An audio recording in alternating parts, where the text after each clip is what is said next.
WV Uncommon Place. This podcast is a variety podcast that houses numerous series to cover mental health, empowerment, podcast framework, and various intimate theories to get to know the hosts. Along with occasional movies reviews and dives in pop culture with our event podcast episodes. The Uncommon Place digs into bringing guests on that stories don't fit the mold and are very different. WV stands for the great state of West Virginia, and every quarter we cover something in West Virginia. Stacey and myself, JR, are your hosts, so please come along for this venture to our Uncommon Place.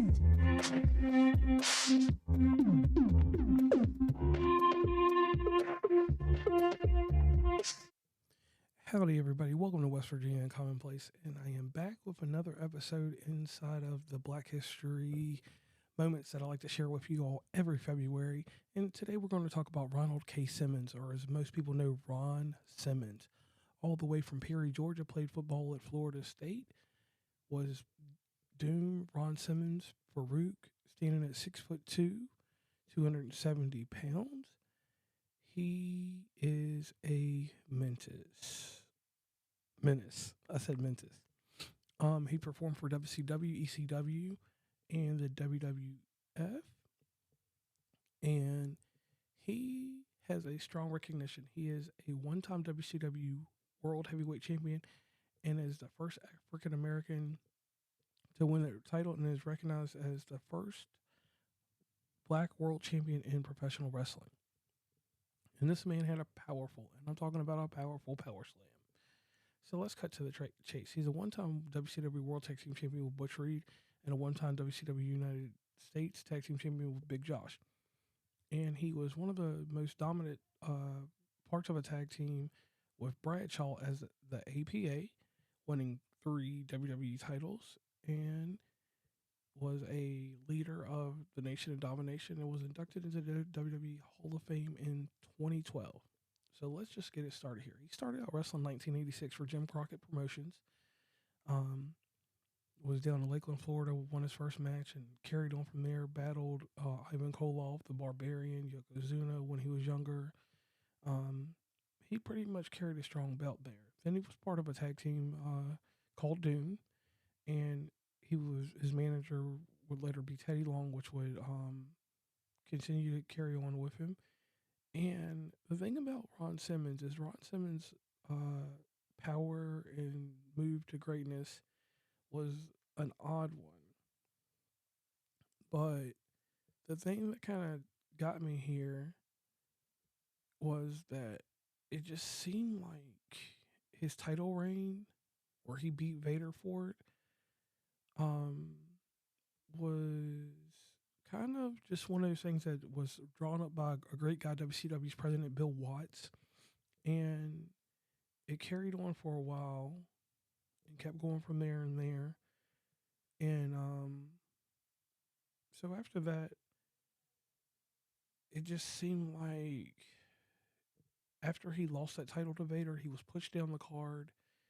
And then after that, he just decided to get out of WCW, and he went to ECW for a little bit. And after he left ECW, went to New Japan Pro. And then after he left New Japan Pro, he went on and he joined the WWF World Wrestling Federation. And from that point on, his stock skyrocketed. He never held a singles belt there at all. Always, part of a tag team, until the day that he decided that, he just was done wrestling. And after that, he's been a staple, and he got a statement, the damn. That's what followed him after his career ended, and he's been very prominent in helping develop wrestlers and just being a deciding force in wrestling still, just with commentary and different things that he adds to the table.